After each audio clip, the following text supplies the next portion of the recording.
Fala Psicólogo. O primeiro episódio de uma série de 6 que começa hoje com o Renison Fala Psicólogo. Aliás, quero agradecer a galera da internet que interagiu bastante, que conversou bastante conosco. E para você que está acompanhando pelo rádio e pela internet, esse é o primeiro episódio de uma série de 6, onde Fala Psicólogo vai abordar aqui vários temas, vários assuntos, várias emoções. E qual é o tema de hoje, Renison? O tema de hoje é automutilação. Automutilação. Defina pra mim automutilação. Perfeito. Definição de automutilação. Automutilação é quando a pessoa, de maneira intencional, gera dano em si, de maneira a se cortar ou se furar, usando objetos, enfim, de maneira a evitar ou reduzir um sofrimento emocional. Você que está em casa e você que está aí na internet, conhece alguém que já se automutilou? Sempre a gente vê aquelas notícias, cortou o punho, o pescoço, as pernas. Tem uma faixa etária de idade? Tem uma faixa etária de idade, sim. É bem comum esse tipo de comportamento ter início ali por volta da pré-adolescência, cerca dos 13, 14 anos de idade. Estatisticamente falando, isso tem uma relação com alguma coisa específica? Sim, é possível a gente pensar, porque nessa fase de adolescência, né, Platão já tinha uma frase que é muito interessante, né? Platão dizia o seguinte: de todos os animais que existem, o mais difícil de se domar é o homem jovem.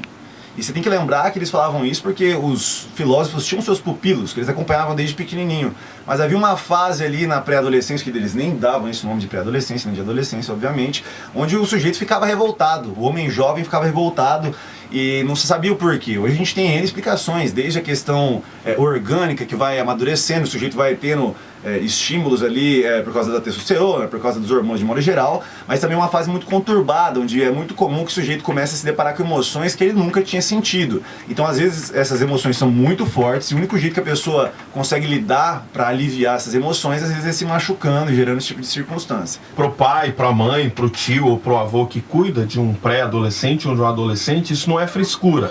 Tem um momento aí da vida. E isso é 12 anos, 13 anos? É mais comum por volta, o início, né, desse tipo de comportamento, às vezes é mais comum nessa fase, nessa faixa etária de 12, 13 anos de idade, 13 anos em diante, para ser mais sincero, né? Mas você pode encontrar isso aí não só em adolescentes, como também em sujeitos adultos. Entendeu? Esse comportamento de autolesão como forma de lidar com o sofrimento, isso não é exclusivo nem do ser humano. Obviamente os animais não vão se cortar por falta de domínio sobre a ferramenta, mas é muito natural, muito comum que vários sujeitos, diante de uma situação de estresse ou de desconforto emocional, ela gere autolesões, se batendo, se mordendo. Isso todo mundo já viu em N situações, né? A pessoa tá nervosa, vai lá dar um soco na parede, ou então até animais, quando estão em situação de estresse, eles começam a se morder, se arranhar, como uma forma de tentar aliviar o mal-estar. Tá bom, eu, pai, vi, testemunhei o meu filho se automutilando, ou ele escondeu, eu descobri na hora do banho, percebi aquilo, o que eu devo fazer?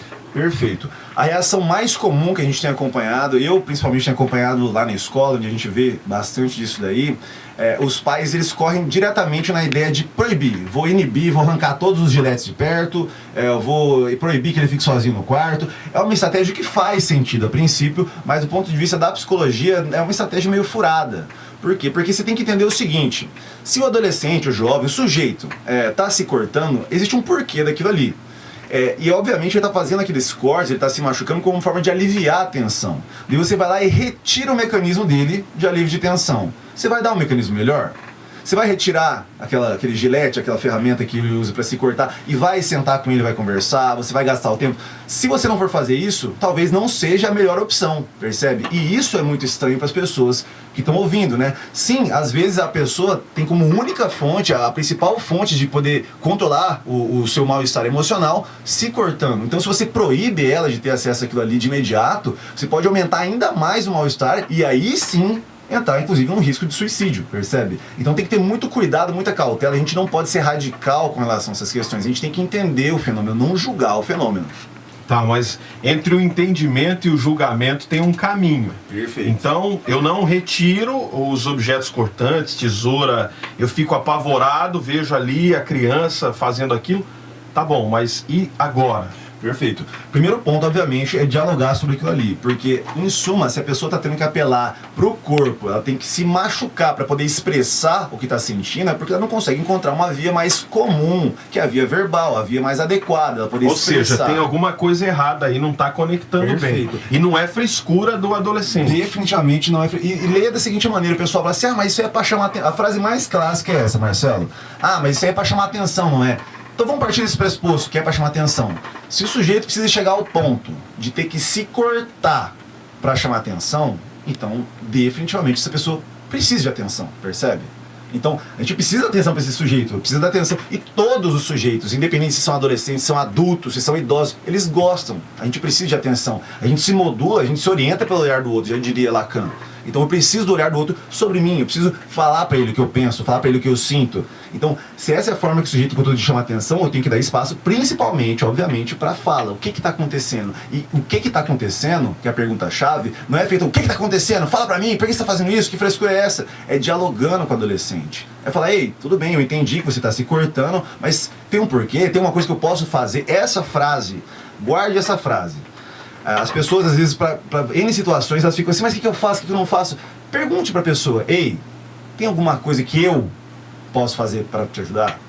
Tem que ser uma pergunta direta, realmente, algo que eu possa fazer. Você não enfia algo goela abaixo no sujeito que está sofrendo, você não obriga o sujeito que está acamado, depressivo, a levantar. Você fala, ei, tem alguma coisa que eu posso fazer por você? Isso você dá para o sujeito a possibilidade de exercer controle sobre a circunstância. E esse é um dos fatores ligados à questão da automutilação. Por quê? Porque o sujeito ele não tem controle sobre as emoções que vêm diante dele, do mal-estar, das coisas que acontecem no dia a dia. A única coisa que ele tem controle é se ele pode se cortar para sentir o alívio daquilo ali. E isso ele tem controle. Então, essa automutilação, ela dá a falsa sensação de controle, percebe? Por isso que é tão efetivo.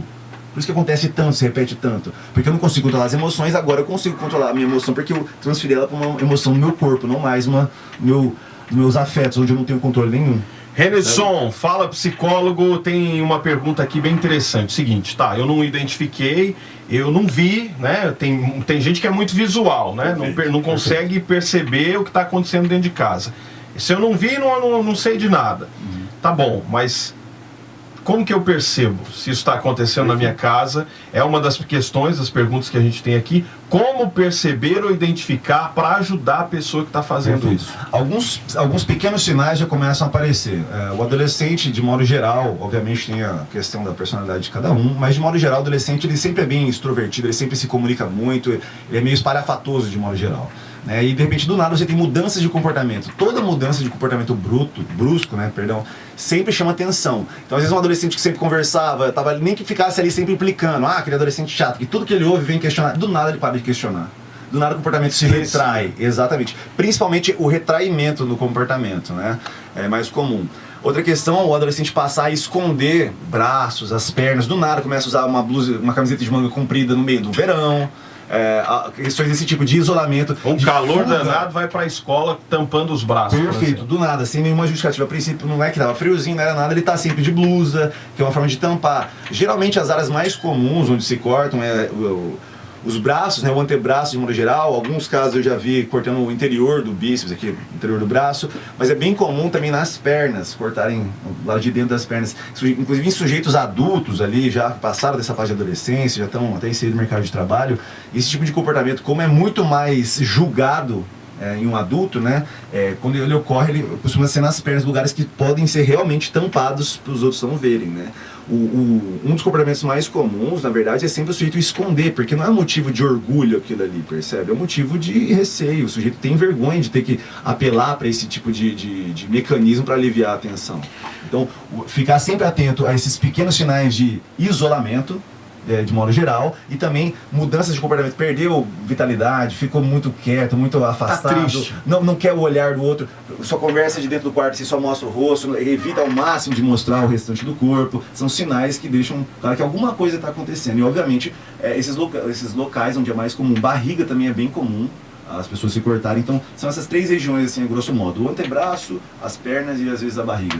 Para você ligado, curtindo FM Cidade 101, ouvindo Marcelo Mourão, esse é o Fala Psicólogo deste domingo.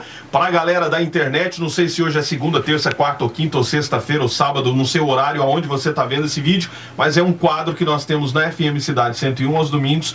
É uma série que a gente está fazendo, esse é o primeiro episódio. O assunto pontual tratado hoje é automutilação com o Fala Psicólogo.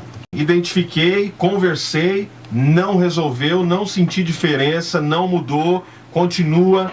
Quando eu preciso e que tipo de ajuda eu busco fora da minha casa? Perfeito. Estranhamente, vai soar bem esquisito, na verdade. A minha leitura sobre esse fenômeno, ultimamente, eu sempre recomendo que você converse com os amigos desse sujeito, as pessoas próximas. A família às vezes fica pensando, poxa, mas a sua família, ele não quer se abrir comigo? Sim, o adolescente tem muita dificuldade em se abrir com a família. É uma fase onde ele está se contrapondo as ideias ali, tudo está muito confuso. Então ele vai ter muito mais sinceridade e abertura com os colegas de classe dele, com os amigos dele. Então as informações mais seguras, na minha leitura, são sempre com os amigos. Porque eles vão trazer, inclusive, na mesma intensidade que aquele adolescente tem, mas não consegue expressar. Então, às vezes, o adolescente se corta, se machuca como forma de aliviar, mas não consegue falar o que sente. Você chamando o colega dele, o amigo, a pessoa mais próxima, e falando o que está acontecendo, você nota aquele adolescente explicando exatamente, nossa, ele está se sentindo assim, assado, daquele... ele expressa perfeitamente aquilo que o amigo não consegue. Então, uma fonte muito confiável, na minha leitura, uma fonte muito confiável é sempre nas pessoas que estão próximas, os amigos em especial ali. Passado esse momento, a gente sempre indica, obviamente, que a pessoa procure ajuda profissional, tanto com psicólogos quanto com psiquiatra, caso seja necessário. Em alguns casos, a gente tem que agir de maneira mais imediata, dependendo do nível das lesões, a profundidade das lesões pode ser um fator de risco mesmo, né? Dificilmente... Naturalmente e também no médico. Perfeito, naturalmente no médico. Embora o médico não é, sob nenhuma hipótese, reduzindo, mas dentre as categorias médicas, o mais adequado seria o psiquiatra, por entender que é causado por uma questão relacionada entre a parte psicológica e a parte orgânica dele, né? Ele manifesta no corpo mal-estar emocional. Talvez um médico, por estar um médico convencional, que não é de uma área especializada como a psiquiatria, talvez ele pode ficar um tanto quanto receio e tratar só o machucado em si. São duas situações. Trata o machucado, que às vezes a pessoa corta numa região extremamente vital, né? Exato, então, sensível. É um assunto. Sim. E aí vem pra cá que é a questão... Exatamente. E aí, uma vez tratadas as questões orgânicas ali, estruturado o basicão, a gente consegue fazer um trabalho em cima daquilo ali. Porque não, dependendo das circunstâncias, o adolescente ou o sujeito vai precisar de uma intervenção medicamentosa. Mas lembrando, pessoal, a gente se espanta com a questão da automutilação, que a gente acha chocante, porque a gente sempre associa com a ideia de cortar os pulsos, né? Se cortou é cortar pulso, e cortar pulso é tentativa de suicídio. Não é bem por aí. Na verdade, muita gente se espanta quando está pesquisando sobre esse assunto, quando percebe que, na verdade, às vezes se cortar é uma forma de evitar cometer suicídio. Percebe? Parece uma coisa muito confusa, mas já que o mal-estar é tão grande, ou eu me mataria ou eu me cortaria, que é uma forma de aliviar Isso tem a ver? Isso tem a ver. Isso tem bastante a ver, na verdade. Tá bom, e aí você cria um parafuso na minha cabeça, porque é muito complexo. Se a pessoa quer chamar a atenção e ela... Você disse aí o seguinte, é uma forma de se aliviar, mas como se alivia causando dor? Perfeito. É meio contraditório. Isso, essa é uma outra pergunta sensacional, né? Como diabos alguém vai se sentir melhor se cortando? Se cortar dói, né? Mas a gente tem também um sistema chamado sistema opioide no nosso corpo, né? Quando você se corta, o seu corpo ele libera algumas enzimas, algumas substâncias que te geram certo índice de prazer para aliviar aquele mal-estar. Então, ao se cortar, além da satisfação de fugir do mal-estar emocional, então existe a primeira satisfação. Antes do sistema opioide, eu tô com uma dor emocional, eu não suporto ela, não consigo lidar com ela. A hora que eu me corto, eu presto atenção na minha dor física e não mais na minha dor emocional. Então já tenho esse alívio imediato, que é de estar focando na minha dor física agora e fugir, né, da minha dor emocional. E o segundo panorama é a questão do nosso sistema opioide, que gera certo índice de recompensa. Depois de pequenos índices de dor, ele te libera algumas enzimas e você fica em um estado quase que de transe, né? Semelhante como se você tivesse usado uma droga opioide, né? Então existe o sistema de recompensa do nosso organismo. Isso é interessante, hein? Sim. A pessoa se corta sentindo dor para se sentir aliviado. Perfeito. A gente não faz questões semelhantes, para não falar idênticas, quando, por exemplo, a gente está lá, está triste, tá chato, brigou com a namorada, o exemplo mais clássico que a gente mais vê, brigou com a namorada, com a esposa ou com o marido, que seja, e vai lá e enche a tampa de cerveja. Enche a cara. Ela não tá fazendo de maneira intencional para ficar completamente fora de si. Ela sabe dos danos, dos riscos que está fazendo para o organismo dela, o mal-estar que o fígado dela tem, o quanto o corpo dela vai ficar no dia seguinte ali recuperando daquela bebedeira toda. E ainda assim a gente não faz, do mesmo jeito. Só que a gente não considera isso uma forma de autolesão, percebe? E é uma forma de autolesão tanto quanto. Foi de maneira intencional, com o objetivo de reduzir a dor emocional e tem lesões orgânicas. Algo mais, Renison, que você queira falar sobre automutilação, fale agora ou fale agora. Bom, sobre a questão da automutilação, é um assunto muito complexo e, obviamente, se a gente fosse abordar toda a temática, né? Primeiro que eu não teria nem competência para isso, porque tem pessoas que se especializaram nisso. Eu tive o privilégio, inclusive, de estudar com uma garota chamada Sabrina Datmer, que ela pesquisou isso no mestrado dela, né? A automutilação é chamado de cutting, né? No termo em inglês, cut é cortar, cutting seria se cortar, né? Assim precisa dizer. E ela pesquisou sobre esse fenômeno, por que ele acontece, como ele acontece, a faixa etária. Então ela seria uma pessoa assim indicadíssima. Inclusive, se você está acompanhando a gente nas redes sociais, procure depois a Sabrina Datmer. Se eu não estou equivocado, ela mora aqui na cidade de Dourados também, uma excelente pessoa para debater sobre esse assunto. Mas de toda maneira, a gente precisa retirar esses conceitos pré-estabelecidos sobre como funciona a automutilação. Todo mundo que vai atrás de querer saber sobre automutilação, ele pensa, meu Deus, meu filho está tentando se matar porque está se cortando. Não. Já entra em pânico. Exatamente. Não, peraí, se seu filho está se cortando é exatamente porque ele não quer morrer, percebe? Ele está tentando viver. É o contrário. É isso que as pessoas não entendem. Ele está tentando aliviar a dor para poder ter uma vida mais digna. Então, se eu for retirar esse mecanismo, eu tenho que dar um mecanismo melhor, eu tenho que dar apoio, eu tenho que dar carinho, eu tenho que dar atenção. Lembrando, se tá fazendo para chamar atenção, tá fazendo para chamar atenção, ótimo. Se tá fazendo para chamar atenção desse nível, então ele precisa dessa atenção e é a atenção que a gente vai dar. Tá gritando por atenção. Exatamente. E não cabe o outro a ignorar completamente. Ele quer atenção, eu não vou dar atenção. Exatamente. Então não é a nossa função julgar. Uma das coisas que as pessoas às vezes falam, mas qual que é a diferença de você falar com o psicólogo e falar com um amigo? Converse com um amigo. Dentre os fatores, além dos anos de estudo, dentre os fatores é a audição não julgativa. Você não vai fazer juízo de moral pelo sujeito. Você não vai vir falar pro psicólogo, tô me cortando e falar, nossa, mas que coisa feia, uma menina tão bonita, ou aquele monte de questão dizendo que a pessoa está equivocada. A função ali é compreender o porquê que levou ele a escolher justo aquele mecanismo e, obviamente, fornecer mecanismos melhores para reagir. Isso é tido como uma resposta mal adaptativa a uma situação de estresse. Essa seria a definição de automutilação, uma resposta inadequada para um evento emocional intenso. Certo? Muito bem, fala psicólogo, tema hoje mutilação e eu quero saber o assunto do próximo programa. O assunto do próximo programa, já fiz até uma palhinha aqui agora dando um exemplo, né? Vai ser alcoolismo. Pessoa que todo dia toma uma cerveja, já é alcoólatra? Não responde agora, no próximo programa, no próximo domingo, no próximo episódio do Fala Psicólogo. Psicólogo, falei, muito obrigado, valeu. E vem domingo que vem escolhe uma música aqui, ó. Você tem de Rick Renner Bebedeira ou você tem tradição Zezé de Camargo e Luciano Bebedeira? É o assunto que você vai tratar aqui. Eu quero Bruno Marrone. Bruno Marrone? Bruno Marrone é muito nem legal. Na bebedeira. Então tá. Show de bola. Falei com o Renison. Valeu Renison. Psicólogo Renison falando com vocês e até domingo que vem.